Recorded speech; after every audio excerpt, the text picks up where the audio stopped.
vous allez super bien et donc on se retrouve aujourd'hui pour une nouvelle vidéo et donc je suis ravie de vous retrouver aujourd'hui pour une vidéo qui aurait dû paraître la semaine dernière mais j'ai pas eu le temps de la tourner. C'est bien sûr les nouveautés que j'attendais au mois d'août, voilà, les nouveautés que j'attendais avec impatience au mois d'août.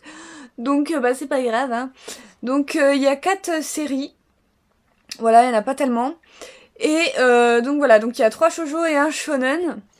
Donc voilà, et donc on va commencer tout de suite avec le premier, et donc c'est Coffee et Vanilla de Takala Akegami de chez Soleil Manga. Donc c'est une série toujours en cours avec 6 tomes et le tome 2 nous paraîtra le 15 novembre. C'est de genre romance, tranche de vie. Je vous montre ce que ça donne niveau couverture parce que c'est très très joli, j'aime beaucoup la couverture. Donc de quoi va nous parler cette œuvre? Elle va nous parler de cette jeune fille qui s'appelle Risa et qui est au lycée et c'est une fille très belle, très intelligente, très douée et qui plaît à tous les garçons qui la croisent en fait. Sauf que elle paraît un petit peu inaccessible tout simplement parce qu'elle n'a jamais connu l'amour, elle ne sait pas ce que c'est. Les garçons lui font peur, c'est une personne timide. Oui, elle a quand même des défauts, je vous rassure. Et un beau jour, elle va se rendre quelque part pour aller chercher une glace, il me semble, à la vanille, enfin un truc à la vanille. Et elle va se faire aborder par un mec qui a l'air de vouloir l'emmener quelque part. Heureusement pour elle, elle va se faire sauver par ce jeune homme ici, voilà, qui est très beau dans son costume tout noir. Et donc voilà, il va un peu la sauver et donc en guise de remerciement, la jeune fille va accepter de venir avec lui pour dîner. Voilà, parce que monsieur ne voulait pas dîner tout seul pour son rendez-vous. Donc voilà, donc il a précisé à la jeune femme, sachant qu'ils ont 10 ans de différence. Il a 30 ans, elle en a 20. Donc voilà, j'aime beaucoup les mangas où c'est que les personnages ont une différence d'âge assez énorme. Mais bon... Voilà, donc ça c'est un point positif à l'œuvre du coup, pour moi, mon avis. Du coup voilà. Et donc en fait tout va se dérouler super vite à partir d'ici, puisque nos deux jeunes gens vont se rapprocher très très vite, ils vont se mettre ensemble, ils vont s'embrasser et au bout de même pas une semaine, ils vont déjà passer à l'acte. Oui, alors pour un premier amour, je trouve ça super rapide, surtout du point de vue de la fille. Voilà, je veux bien comprendre que devant ses yeux, elle est un monsieur complètement parfait de haut en bas. Alors je ne sais pas s'il se cache quelque chose derrière le personnage, mais des fois ça me semble un petit peu irréel quand même. Parce que c'est un petit peu bizarre, donc je vous montre un petit peu les dessins. Donc voilà, la relation qui avance super vite, voilà, au bout de 5 pages du premier tome, on est déjà à des embrassements. Du coup voilà, mais en tout cas le coup de crayon de l'auteur il est juste magnifique. Donc je vais poursuivre avec le tome 2 bien entendu, je veux savoir qu'est-ce qui va se passer. Donc voilà, jusqu'où ça va aller. Quel est ce monsieur ici qui semble encore bien mystérieux et où tout semble aller trop vite. Donc du coup voilà, après pour mon avis j'ai bien aimé, je l'ai littéralement dévoré. Voilà, après à savoir qu'est-ce qui va se passer par la suite, c'est que le premier tome et donc je me ferai bien évidemment un avis un petit peu plus poussé à partir du tome numéro 2. Ensuite, nous avons Don't Worry Be Happy de chez Akata dans leur collection Shoujo Feel Goods. C'est de Kaori Oshiya. Donc voilà, je vous présente la couverture. Voilà, j'ai laissé le prix. Donc voilà, donc ça c'est un shoujo qui sera terminé en 4 tomes. Et nous aurons le tome 2 le 12 octobre. C'est de genre romance tranche de vie. Donc là, on va découvrir cette jeune fille donc qui va être notre héroïne qui s'appelle Anzu, qui vit seule avec sa mère depuis que son père les a quittés en laissant derrière lui de lourdes dettes. Donc de là, depuis qu'elle est enfant, sa mère lui rabâche sans arrêt qu'il faut qu'elle ait des bonnes notes, qu'il faut qu'elle soit la meilleure à l'école, comme ça plus tard elle aura un métier qui paye bien et elle pourra vivre paisiblement sa vie sans crouler sous les dettes qu'elle devra rembourser. Et donc du coup, bien entendu, cette jeune fille qui a ça dans la tête va vouloir tout faire pour devenir présidente du conseil, il me semble.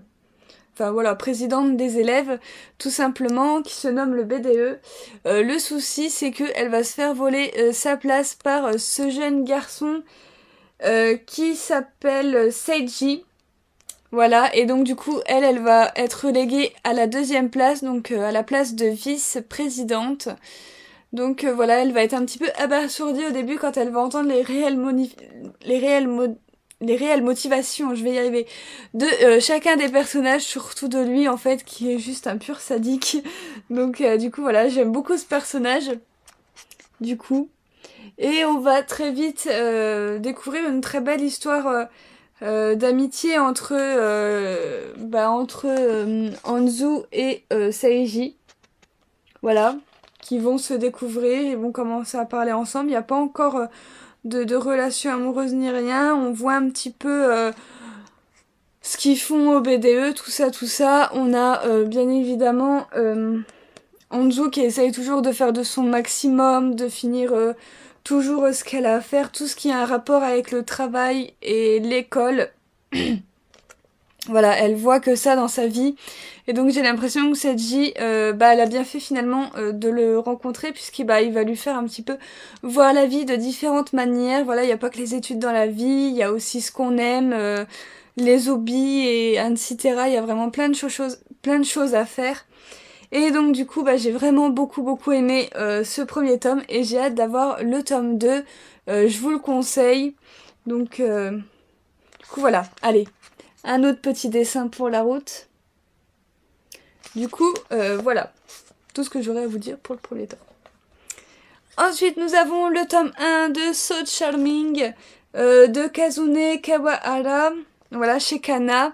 Donc là, c'est une série toujours en cours avec 4 tomes. Le tome 2 nous paraîtra le 3 novembre. C'est de genre romance tranche de vie.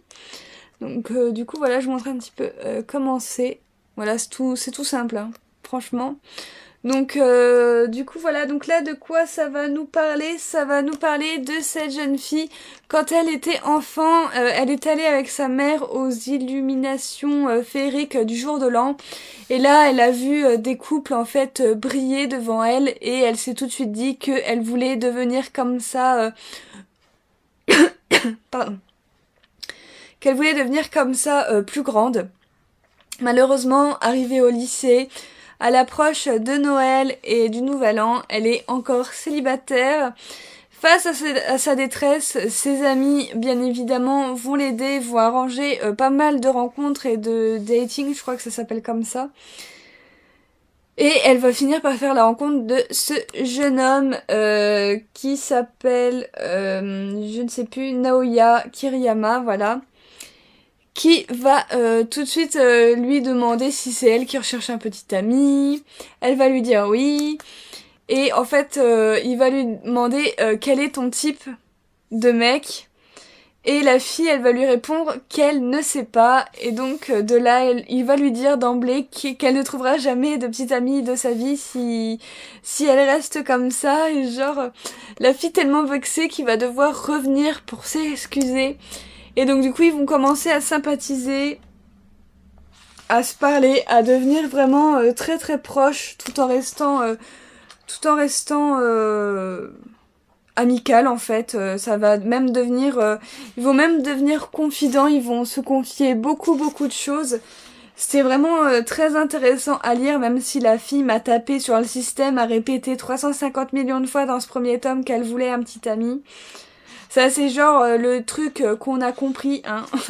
Donc du coup voilà, j'espère qu'il y aura moins de petits amis dans le tome 2 parce que c'est vraiment saoulant quand vous lisez un manga et qu'au bout de toutes les 3 lignes vous avez le mot, genre le même mot.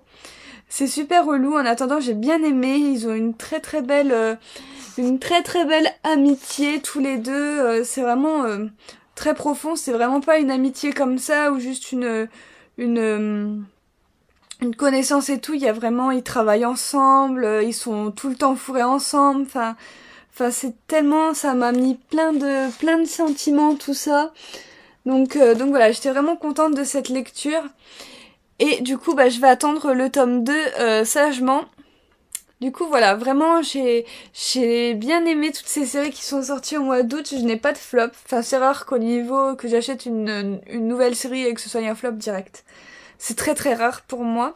Et ensuite, pour finir, nous avons les 2 tomes de Seven Gardens qui sont sortis simultanément. Voilà, c'est à cause d'eux que je n'ai pas pu faire ma vidéo avant, vu qu'ils étaient sortis le 30 août. Du coup, c'était un peu chaud. Et donc, c'est de Mitsu Izumi, c'est aux éditions Delcourt Tonkam. C'est une série qui est toujours en cours avec 8 tomes. Le tome 3, nous l'aurons le 8 novembre. C'est de genre romance fantastique et c'est un shonen. Donc voilà, je vous montre un petit peu les couvertures qui sont très très belles. Voilà, enfin moi j'aime beaucoup et surtout c'est des pavés, hein, il y a de quoi lire. Donc cette histoire va nous parler d'un jeune homme qui est ici, hein. Je vais vous le montrer sur la page couleur, ça ira mieux. Voilà, donc on va nous parler de ce jeune homme qui s'appelle Awin. Alors je sais pas du tout si ce prénom se prononce comme ça, mais moi je l'ai appelé comme ça pendant toute ma lecture, donc du coup voilà. En fait, on va nous parler d'Awin qui est un jeune jardinier d'un petit village. Et en fait, bah, quand vous le voyez sur la première page en couleur, il est tombé en fait dans un trou. Et il va y découvrir cette jeune femme qui est attachée. Il me semble qu'elle est attachée voilà, sur une croix. On dirait elle est morte. Elle est endormie sur une croix et lui en fait il va la libérer de son sommeil, voilà, en faisant je sais plus quoi, en la touchant ou il va faire un truc et ça va la libérer. Et donc cette jeune femme qu'on retrouve ici s'appelle Virde et donc c'est une démone, enfin du moins c'est ce qu'elle en dit. C'est une démone et en fait elle va tout de suite vouloir proposer à Awin de faire un pacte avec elle pour qu'elle puisse assouvir sa vengeance. Voilà. Donc moi qui adore toutes les histoires de vengeance, celle-là franchement elle est super. Enfin j'ai trop adoré. Donc j'ai eu des avis un petit peu mitigés mais bon moi j'ai adoré. Donc voilà, et du jour au lendemain il va y avoir une purge qui va être ordonnée dans le village. Donc en fait vous avez des gens d'un autre village qui va vouloir détruire carrément, tuer tout le monde, détruire toute la ville, voilà. Et donc Awin, qui a un passé très douloureux derrière lui que je vous laisse découvrir, va un petit peu péter les plombs et pour protéger celle à qui il doit tout en fait. Ça aussi je vous laisse découvrir. Il va accepter le pacte que Virde lui offre en fait et il va se retrouver un petit peu doté de la force d'un démon et il va aller casser la gueule aux méchants. Voilà, et très très bien, il va tous leur casser la figure. Et en fait, on comprend que il y a des anges, ça va nous parler de démons et d'anges, qui en fait, dans d'autres villes, manipulent en fait les humains. Franchement, les anges, c'est vraiment des petites saloperies dans ce manga. Et en fait, ils manipulent les humains, ils les font sombrer, ils leur tournent carrément le cerveau. Et à la fin, bah, c'est toujours les humains qui en pâtissent. Et donc, bah, Virde, on se doute qu'elle a eu un passé très dramatique avec ces anges, puisqu'elle a envie vraiment, elle a une haine, mais qui se voit tellement que on se doute qu'il s'est forcément passé quelque chose avec ces anges. Donc on apprend qu'il y a 6 anges. Donc voilà, voir ce que ça va donner. En tout cas, j'étais à fond, j'ai dévoré les 2 tomes. Bon, je vais pas vous montrer ça, elle est à poil. Oui, il y a un petit peu de ecchi aussi. Je vais vous montrer un petit peu ce que ça donne niveau dessin. Alors les dessins, c'est juste une merveille pour l'œil. Voilà, niveau combat, voilà ce que ça donne. Bah, il y a des beaux combats, hein. Ça va vite. Quand c'est sur des hommes... 1, 2, 3. Quand c'est sur des humains lambda, les combats vont assez vite, ça dure que 2-3 pages. Faut que je vous montre cette page parce qu'elle est trop belle. Donc voilà, ça va assez vite, mais quand c'est contre des anges, quand ils commencent à découvrir des anges, quand ils commencent à se battre contre des anges, ça envoie du pâté. Voilà, moi j'ai complètement adoré, j'ai hâte d'avoir le tome 3. Voilà, vous pouvez tourner toutes les pages, elles sont toutes sublimes. Donc du coup voilà, il y a quelque chose qui se dégage, on ressent très très bien les émotions et les sentiments des personnages, on ressent... j'aime beaucoup le personnage de Vird, je me suis déjà au bout de quelques pages, je m'étais déjà attachée à ce personnage parce que il est dans des moments où il est où elle est très en colère parce qu'elle pense à sa vengeance, voilà, du fait qu'elle n'arrive pas au début à obtenir son pacte. Voilà, elle se met souvent en colère et tout. Et on peut ressentir beaucoup de choses de ce personnage. Et quand elle est avec les gens du village, qu'elle fait semblant d'être une personne tout à fait lambda, puisque bah faut pas qu'elle dévoile sa nature non plus à tout le village, parce que sinon ça va pas le faire. Elle est vraiment toute mignonne, toute gentille, elle rigole et tout. Donc du coup, même notre héros, il est perdu un petit peu entre ces deux personnalités, et c'est super sympa d'avoir un personnage comme cela. Et les anges, je peux pas les blairer. Voilà, j'ai détesté connaître le premier ange de cette série. J'ai perdu ma voix. C'était tellement un ange méchant en fait que bah je suis bien contente de comment se finit le tome 2. Par contre, je me demande qu'est-ce qui va se passer dans le tome 3. Donc oh donc je pense qu'on va continuer sur bah, les aventures de nos deux personnages allant vers un nouvel ange peut-être. Donc du coup, voilà, puisque bah, le but de la série, c'est que Virde se venge de ses 6 anges, et j'espère qu'on en apprendra plus sur son passé, donc j'ai hâte, vraiment hâte d'avoir le tome 3. Du coup, voilà, j'en ai fini avec les présentations des nouveautés que j'attendais avec impatience du mois d'août. J'espère que cela vous a plu. Comme d'habitude, n'hésitez pas à mettre le petit j'aime, à mettre votre avis en commentaire si vous avez lu ou si vous comptez vous procurer un de ces mangas. Et moi, je vous retrouve très bientôt pour une prochaine vidéo. Bye!